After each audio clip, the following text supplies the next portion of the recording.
Isang batang naliligo sa ilog ang sugatan sa pag-atake ng isang buwaya. Nangyari po yan sa Balabac, Palawan, kung saan noong Nobyembre patay rin sa pag-atake ng buwaya ang isang mangingisda.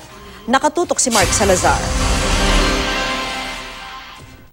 Nabalatan ang kaliwang braso at nasugatan ng mukha at pigi ng 12 taong gulang na si Diego Abulhasan matapos atakihin ng buwaya sa isang ilog sa Balabac, Palawan. Base sa investigasyon, naliligo raw sa ilog ang biktima kasama ang kanyang nakababatang kapatid ng sakmali ng buwaya nitong Biyernes.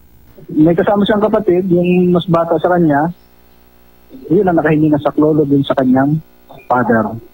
Kaya nailigtas yung bata. Tumakbo ka agad doon. Dineban ko yung anak ko. Siyempre, anak ko naman yan. Kahit anong mangyari, bahala na. Sinuntok niya yung buhaya. Hanggang sa makabitaw yung buhaya doon sa bata. Nagpapagaling na ngayon sa ospital ang bata. Hindi ito ang unang pagkakataon na may inatake ng buwaya sa naturang bayan. November 2018, nakitang patay at nawawala ang braso at binti ng isang mangingisda. Nahuli naman ang buwayang pumatay sa mangingisda. Ayon sa Department of Environment and Natural Resources, dahil sa paglobo ng populasyon, pinapasok na rin ng mga tao ang mga lugar kung saan naninirahan ng mga buwaya. Kaya ilang pagkakataon ang nagkaroon ng mga crocodile attack. Nanganganib na rin daw maubos sa mga buwaya dahil sa kawalan ng matitirhang lugar. Mark Salazar, Nakatutok, 24 Oras.